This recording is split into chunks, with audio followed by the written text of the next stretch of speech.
Occasionally, I find it helpful to stand back a bit and gain a broader look at my general position on things. As I step back and comprehend the requirements of Jesus from that wider perspective, I see three primary hinge points in his teaching. The third hinge point is found in what is often called the Great Commission. It's in Matthew chapter 28, and the point? Go make disciples. It's the favorite hinge point of my evangelical tribe, and we've made a life's work of disciple-making projects. The second hinge point, also in Matthew chapter 22 and elsewhere, we call it the Great Commandment. The point there? Love God supremely and love people. I note that while we people of faith talk about these directives as a whole, we don't perform all that well. But the first hinge point, found in Matthew and in Mark, is recorded among Jesus' first encounters with the men who would become his early disciples.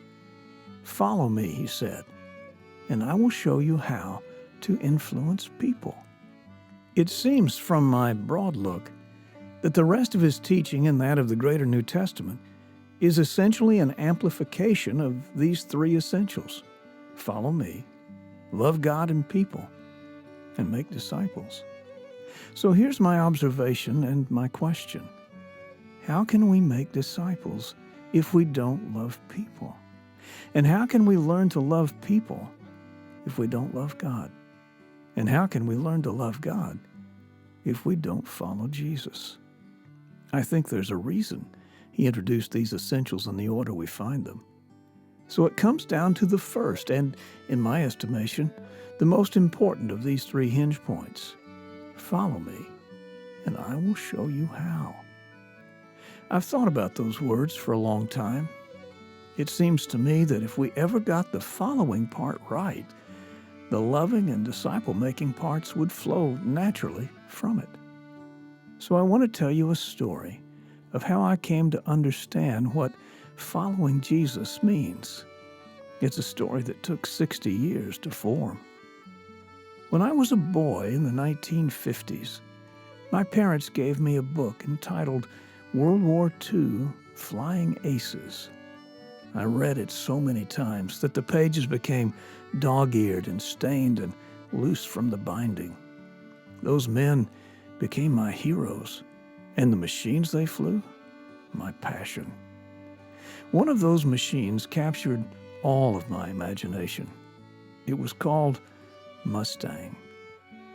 The P-51 Mustang was the most capable propeller-driven aircraft of its era. Sleek lines, massive power, distinctive sound, unmatched maneuverability. It is, in my estimation, one of the finest aircraft ever designed in any era. I flew that Mustang. No, that's not right. I soared in the Mustang, in my dreams and in my imagination, and still do. But the course of life assigned to me did not include the need to become a pilot, although I did learn to fly out of an incurable curiosity about how to do it. But the awesome and beautiful Mustang remained in the safest of places, in my dreams. It was Christmas morning of my 60th year, opening a card from my wife. On it was a picture of a P-51 Mustang. The short of the tale is that Marilyn and our children had co-opted to provide a flight in the airplane of my dreams. Let's just say, it was a moment. So what I tell you next is the fulfillment of a 50-year dream and the most impactful God lesson of my adult life. What I thought would be a sit and fly around was, in fact, a full aerobatic flight lesson. The aircraft was a 1945 D model converted for training. We went through an extensive orientation on the ground, then buckled in. I had the back seat with a set of controls, and my instructor, John, had the front. John went meticulously through the checklist, always a good idea in a 65-year-old airplane, occasionally asking my opinion on the readiness of essential operational parts, the names and specific function of which I did not fully comprehend. So I said they looked good, figuring that was the quickest way to the sky. Apparently, John agreed, and after a few minutes, I heard a whine and saw that massive four-bladed prop begin to rotate. A supercharged 12-cylinder Merlin engine has a distinctive sound when heard from the ground. But in the cockpit, it isn't the sound you notice. It's that 2,000 horsepower part spinning on the nose. You actually have to counter-torque the rudder to keep the thing straight. As we taxied to the runway, John came over the radio with the first of 4 impacting statements that day. "Mark," he said, "there's something real important I want you to understand. This is my airplane, not yours. But I want you to fly it. So do what I tell you to do, when I tell you to do it, and you will have the most marvelous experience of your life.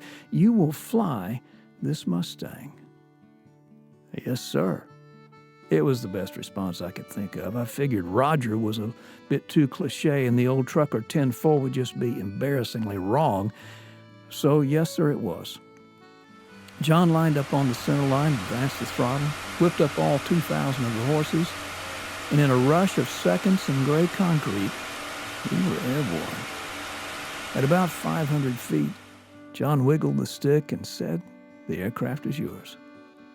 I had been waiting for those words for 50 years. I was flying a P-51 Mustang, hands on stick, feet on rudder. "I have the aircraft," I replied, and the grin was from ear to ear. Then John gave the second of the 4 pronouncements. "If you feel resistance on the stick or the rudder, don't fight it. It's me keeping you out of trouble." That sounded like a really good idea. Yes, sir. We gained altitude, and for the next hour, John talked me through maneuvers with that airplane that are hard to adequately describe. I could try, but that's not the point of this story. Let's just say that a 4G turn upside down in a P-51 Mustang is just about the coolest thing in the cool book. As I pulled level out of the last roll, John said there was one more thing I needed to learn. I was to follow another aircraft. He gave me heading and altitude, and I flew us to the sighting of the other ship. And in accordance with my understanding of following, I took up a position about a quarter mile back and a couple of 100 feet above the other plane. I was following. I had him in sight. I was going the same direction, and it seemed prudent to maintain plenty of room between us. Then came pronouncement number 3. John said, "That's not how we follow. Pull level on his left." As I completed the move, still about a quarter mile out, he asked, "Do you see the star on the side of his fuselage?" "Yes, sir." "Look out your right wing. You see the wing light on the tip?" "Yes, sir." John said, "I want you to put your light in his star and keep it there." John? We'd have to be pretty close to do that." "Precisely," he said. Then started a pretty shaky attempt to comply with my instructor. It's easy to fly solo flips and loops. All you have to do is pull back on the stick. The airplane does the rest. But the light in the star thing, that requires discipline and skill that I didn't have. And it required that I close to within feet of another airplane and submit myself to the discretion of that pilot, neither of which I was particularly keen on doing. As I clumsily and slowly closed the distance between the 2 planes, John delivered impact statement number 4. "Mark, I know this feels unnatural, but the more you do it, the more natural it becomes. Now put your light in his star and keep it there. Match him move for move. It's the only job you have." And that's when it hit me. That's what Jesus meant when he said, "Follow me, and I'll show you how." I've reflected on that moment. Following Jesus is not done from some removed position so distant that Jesus cannot be immediately experienced, and from which we who presume to follow try to control the degree to which we comply with his directives. Following Jesus is a matter of position and proximity. The position is subservient, and the proximity is extremely close, so that when others look for Jesus, they see us. And when others look for us, they see Jesus. The leader and the follower move as one. I can assure you that putting one's moving light in another's moving star and keeping it there is a matter requiring intense concentration. I wasn't looking around much. My attention in the sky that day was riveted upon maintaining position and proximity. So it is with following Jesus. He doesn't interrupt our following to send us off to fly loops and flips and impress him with our skills.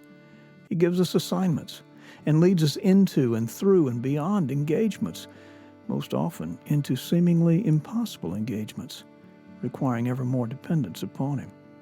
Follow me, he said. I'll show you how. So there's my story. It took 60 years to tell it. This life you're enjoying is mine, not yours, Jesus says. But I want you to live it. So do what I tell you to do when I tell you to do it. And you will have the most marvelous experience. You will live this life fully and beyond your imagination. If you feel resistance on the controls, don't fight it. It's me keeping you out of trouble. Now pull level with me, close up, just off my shoulder. Put your light in my star and keep it there. I know this feels unnatural, but the more you do it, the more natural it becomes. Now, put your light in my star and keep it there. Match me move for move. It's the only job you have. There is an addendum to my story. I told this story in the hearing of a friend who'd been an F-4 Phantom pilot in Vietnam. He pulled me aside and said, "You know that light in the star thing? It saved my life one night." Here's what he told me, as best I can recall. We were returning from a night mission over North Vietnam in heavy weather. We were in two-ship formations, flying on instruments. I had sustained some damage, and on the way home, my systems went down. I had engines and controls, but I couldn't see anything. Had no idea where I was or what direction I was going or how I was flying. The only thing I could see was a fleeting glimpse of light from the cockpit of my wingman, and I moved toward it, took position alongside. He said it was crazy how close we were flying, but it was the only way home. Many who will hear this story, including the teller, face situations that seem impossible. In the midst of those times, Jesus reminds, "Follow me." I know this feels unnatural, but the more you do it, the more natural it becomes. Now, put your light in my star. Keep it there. Match me move for move. It's the only job you have. I'll get you home.